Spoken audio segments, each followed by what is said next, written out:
Hi guys, this is Ms. Kurganin, and we are today going to be filling out this worksheet that hopefully you found in your economic folder called Measuring Standards of Living and Levels of Development.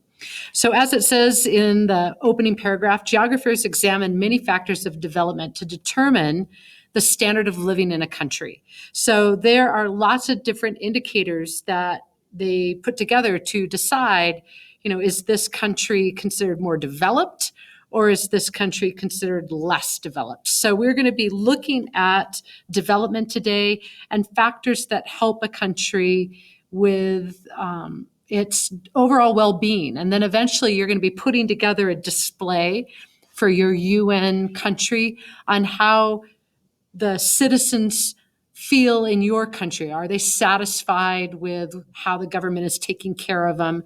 Do they have a high quality of life, or are they struggling? So that's where we're headed. Excuse me. So today you're going to be filling out that worksheet from this PowerPoint. And truly in the school year, when we have a semester, we spend a lot longer on this PowerPoint, but today we're just going to kind of rip through to the highlights. And so economics is really looking at resources, from globalization, from whether or not people are working in agriculture or working in businesses. And we are going to be analyzing our UN countries on whether they own the resources, if they have choice, if, what do they do for a living? Are they compensated well? Do they get to have a say?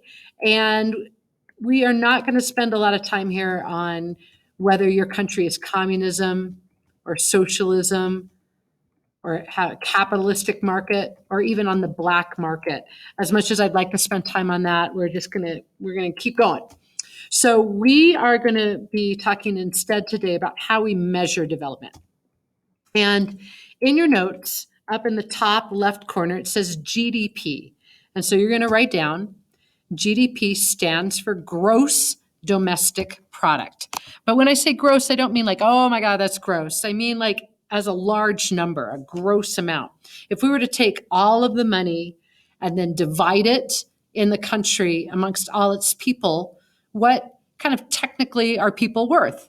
Well, it's the value of all those goods and services in a year divided per capita, divided against all of the people. And if you are a successful country, a more developed country, I want you to write that down, MDC, you're about 30,000 per person. So right now you're listening to me, we're in a developed country, you're worth about 30,000, and so is your neighbor, and so is your mom, and so is your dad. So more developed countries on average have enough money where it's like 30,000 per person. But some of you are in an LDC, a less developed country. And per person, there is much less money to spend. The government does not have the resources to take care of its people. And so LDCs, I want you to write down, are hanging out around 3,000. But is money everything? Is money just the only reason that you would be happy or not happy in your country? No, there's plenty of countries in the world that are perfectly happy as an LDC. They just don't have a lot of money. So to look at the full picture on how successful is a country, we have to look at some other factors. So GNP. What about your country's global positioning? GNP stands for gross national product. So where GDP was all of the money that your country has within your borders, gross national product is defined as the amount of goods and services with corporations. So think about McDonald's, think about Starbucks, think about how our country, the United States, is involved in so many other countries for profit. That would be part of our GNP. So there are some countries that are just not global. They do what they do, but they do not have businesses and corporations in other countries. So they're not as wealthy. We're getting money in McDonald's and Starbucks in countries that are outside of the United States. So it's outside our territory and inside our territory. And this statistic I want you to think of as not only like the United States, but then it would be like the whole world. Like how much money is your country making in the whole world? So that's called the GNP. But that's not, again, money isn't everything. So just how much money your country has doesn't necessarily mean how happy you are. So what about literacy rate? Do you even get to go to school? Now, some of you are like, oh, I don't even want to go to school, but you're lucky. You're going for free public education right now. And there are many countries that make you pay for it. And if you have to pay for it, well, then you're just going to invest in the child that you think is most deserving, which often ends up being the male. So literacy rate. Do you have the opportunity to go to school? Can you read and write? If you can, there's going to be a lot more opportunities for you than if you can't. If you cannot read and write, there's going to be less opportunities for you in the workforce.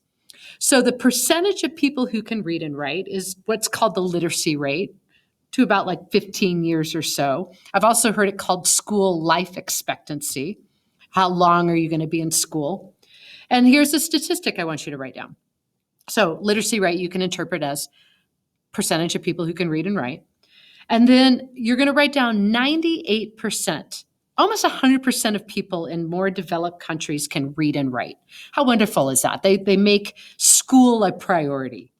But if you are a country where you have to work in the fields and agriculture is your main industry, you don't have time to go to school. You don't have money to go to school. You have to work in the fields all day. And so 60% or less in less developed countries are people who can read and write. That's going to limit the amount of people in stage 4 professions. It's going to limit the amount of doctors you have, the lawyers you have. You're not going to have the people with those intense educations because you have a workforce that's busy in the fields. So literacy rate, whether or not you can read and write and whether or not you can go to school is definitely part of how happy you are in your country. Okay, the next factor is just life. How long are you going to live? Now, I've shared in some of my classes that if I was in Russia right now, I've got a good maybe 2 more years left of life. That life expectancy has been lowering dramatically in Russia because of pollution, because of cancer, because they've have a lot of heavy metals in their water system. So if you have a lot of pollution, if you do not have access to medical care, you might have kind of a short, hard life. If you have access to doctors and you've got the money to eat healthy food, you have free time to exercise, you might be experiencing a long, healthy life. So life expectancy is defined as the average number of years you're going to live. And in a less developed country, you're looking at the 60s, the 50s, and in some of your UN countries, when you look at life expectancy, it's like hanging in the late 40s. Like I would probably already be dead in some of those countries. In more developed countries, though, we're looking at people living well into their 70s, and Japan is on average having their populace live into their 80s. So life expectancy and how long you can expect to live in that country is part of whether or not you're going to be happy in your lifetime. So in putting all of these numbers together, this is called the HDI. And if you look down underneath your bubbles right now, it says, what is the HDI? And to define this concept. So the HDI is called the Human Development Index. And don't worry about the other bubbles. We're going to come back to those in a second. The Human Development Index is a statistic. It's if you were to take the literacy rate and the life expectancy and the GDP and the GMP and put it all in a bucket and shake it up and roll it out, you're going to get a statistic number. And that math number is kind of like your grade. If you are close to 1, your country's doing great. If your country is far away from 1 as a statistic, you're not doing great. And who gives this grade? The United Nations gives this grade each year to how well countries are doing in providing a happy life for their people. So, country's development is comprised of the GDP, literacy rate, the amount of education you're going to get, your life expectancy, and your grade's going to look something like this. So you're looking at a map from just a couple of years ago where after they published the rankings and the grades, you can see that green got a good grade. Their grade's closest to 1 as a statistic. The countries that are in red, they got a poor grade. Their HDI is farther away from 1. They're not doing so well. And why are they not doing so well? They might not have access to food. They might not have a stable government. They might not have adequate health care. There's lots of different reasons why those countries might be struggling. Maybe they're in a civil war right now. So, next bubble. What about the women? So the gender equity measurement, just because you've got a strong HDI doesn't necessarily mean it's great for everyone, because women and men are treated differently in the planet in places. Like we've got some women that have access to healthcare and in some places not. We have some women that make the same as men and in some places they do not. We have some countries that allow women to be part of the government. And then we have countries like Switzerland that I think only recently let women be citizens and allowed them to vote even as late as the 1970s. Sorry, Switzerland. Don't mean to bag on Switzerland. So the gender equity measurement is how well are women doing? Now, I would expect that, in places where there have been women prime ministers, they must be doing pretty well. Germany has Angela Merkel in charge of their country. So I'm going to guess that their gender equity measurement's quite high. Like here in Norway, you see that they rank 5th. Now, usually the United States, I would like, oh, we're not winning? I thought we'd be winning. Are we winning? No, the United States is actually ranked 37th. So why is that? Let's look back at the numbers here. Why is Norway beating us? Well, if you look at maternal mortality, not a lot of women die in childbirth. That's part of how they put the statistic together. And a third of the women are in parliament. So they've got a lot of women running the government. Let's look at our country. Okay, we've got a higher maternal mortality. Women don't seem to have as good of health care and they're dying from childbirth. And then this is actually a little bit higher. Our seats in Congress now, we have about 19% of our government is run by women. So that's still not great. We're not doing great. We have some ways we could improve there. But at least we are one ahead of China, right? Look, we're 37th, they're 38th. They've got a much higher maternal mortality, but whoa, what? They've got more people in government? How is that possible in a communist government? But yet they do have more women in government. And then there's Afghanistan. Some of your countries, when you look at the GEM, are ranked way at the bottom because maternal mortality rate, that's one of the leading causes of death in their country, is just having a baby. But then I find this interesting, that as we helped Afghanistan rebuild after the control of the Taliban and after we were involved in a war to help Afghanistan, we helped rebuild their government and included more seats in parliament. All right, look at where you have a little map drawing here. And then there is part of your notes that say, what observations can we make about the Brandt line? And who was Brandt? Brandt was a geographer long ago who noticed, hey, check it out. If I draw a red line right here, whoop, and right around Australia, whoop, I seem to separate the more developed part of the world, including this, from the less developed part of the world. And I know that that's not rocket science, but a lot of people are like, whoa, no, you're right. Oh, that's crazy. Look at that. That it seems like above the equator, where these countries were colonizing and going around with their warships and taking over places that had abundant resources, left these countries bereft. And then these countries have had a longer time to rebuild. And that below the equator, They are not as wealthy even today. And I know it's very simplified, but it says you would draw a Brandt line, and they still do talk about the Brandt line as a way of separating the planet between those that have and those that don't. Now, your last bubble says the happiness index. So, all right, so maybe you don't have a lot of money and you didn't go to school, and as a female, you don't have maybe a lot of opportunities, but maybe you're still kind of happy. So, they actually keep an indicator called the happiness index. And how they actually put this data together, I'm not really sure. I think you've got like something like a Fitbit, and they keep checking in with you. Are you happy? What about now? What about now? What about now? Are you happy now?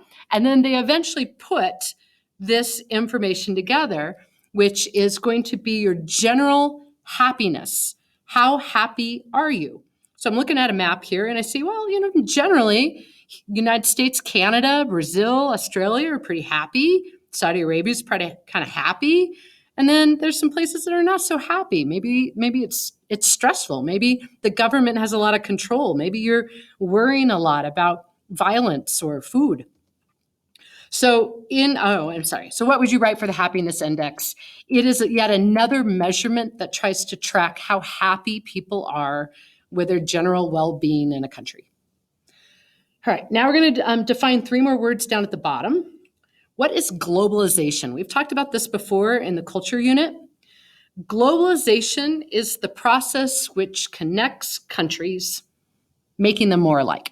In other words, it's McDonald's or Starbucks spreading into another country, and then it's like McDonald's everywhere. So globalization is where you're taking your culture and you are spreading it into another culture. So if that looks like too many words to write down, you could just write down culture spreading and making the other culture alike.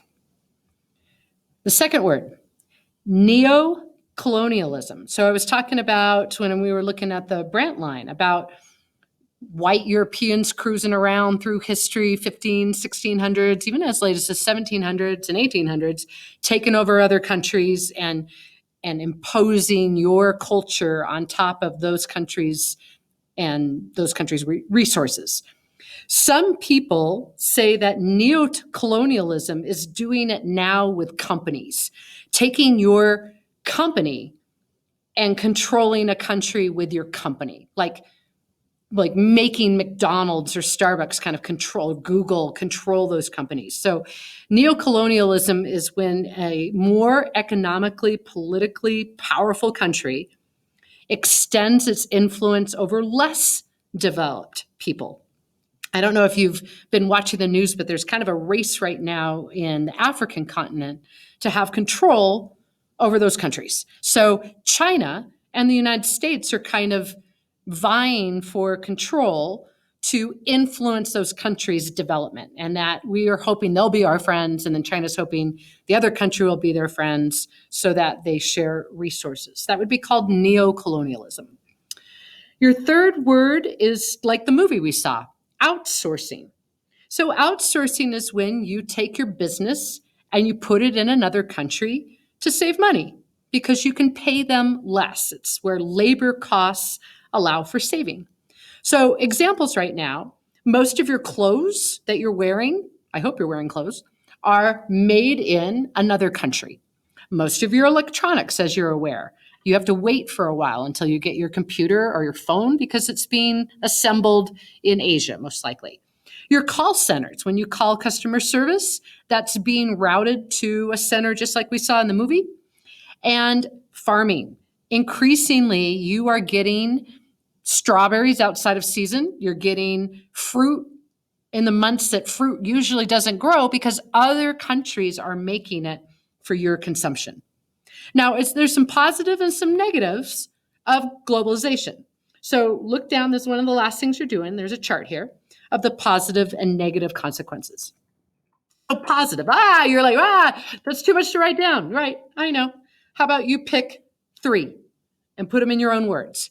Positives to outsourcing is that it helps with trading. So you could write down trading. Another positive is it's cheaper. You don't have to spend as much money in your business. It helps give them a job. It creates some partnerships with other countries, and you're providing your awesome business to those people. But there's some negatives. And negatives are that those low wage jobs, it's hard to make a living on that. You might have to fly there a lot to try and explain how to continue the business. I have a friend of mine who works for Crocs, and he's got to go to China a lot to help with the manufacturing. That there's something called exploitation, that you may take advantage of people who are really needy. Lately, the chocolate and the coffee companies have been getting in trouble because it's been found out that they're employing kids, little tiny kids, in their fields. And that's, you'd want a kid to have a life and not have to grow up and do adult things so early. So some companies are getting in trouble because they're taking advantage of people.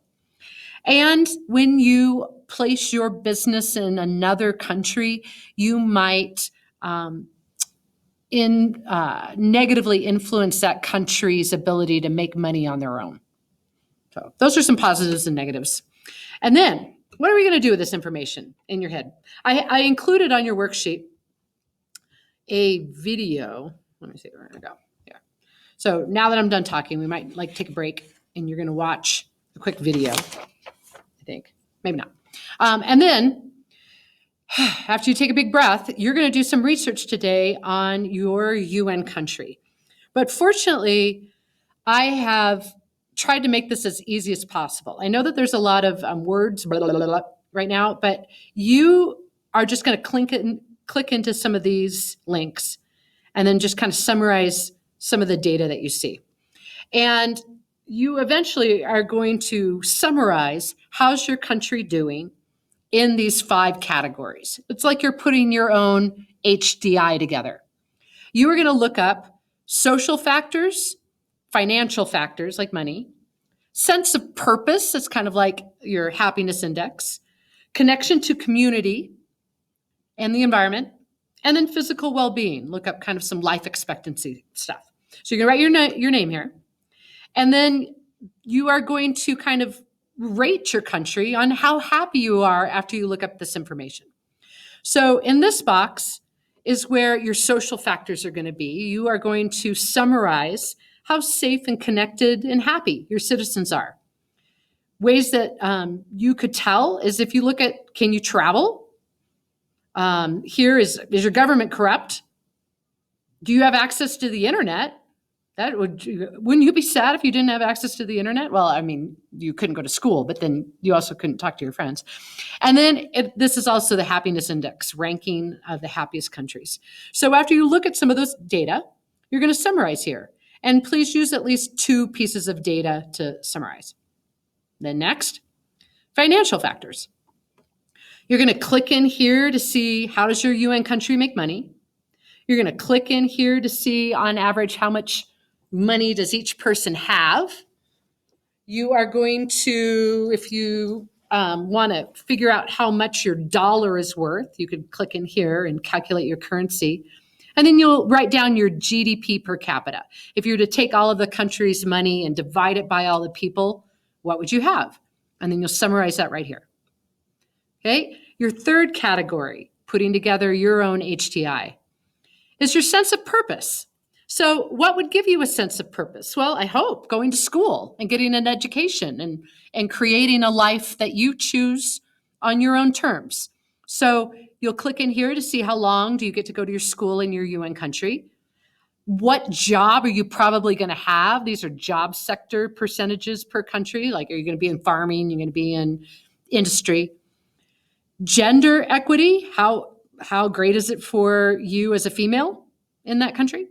And then you'll summarize your information here. National Geographic, who put these categories together, also feels that it's very important to take care of the environment and that utilizing resources in a sustainable way is going to, in the end, make your company happy. So in this category, you are going to look up Is your planet happy? Is like right where you're living, is the land kind of happy right now and sustainable? Are there varied animal and plant species? And are you using some sustainable energy, or are you still just using carbon and burning fossil fuels? Summarize how your UN country's doing here. And then we have one more category, and that is physical factors. So physical factors are going to be not only how long are you going to live, so you look at that here, but food. Like, do you get to eat? Are you hungry right now? Could you just go and get food? Or is it really like a meal a day in your UN country? And what about doctors? Do you have access to physicians? And then I also included here maternal mortality. Is there a chance that you're going to die in childbirth? And that's where you'd summarize your information. And then here's what you're doing. After you've done your research, we're going to ask you to display it. Now, you don't have to do much more than kind of copy and paste and maybe make a copy of your research sheet. And then you're going to add some pictures. So you'll have a summary of how are you doing socially? How are you doing with your kind of purpose in life? How are you doing financially?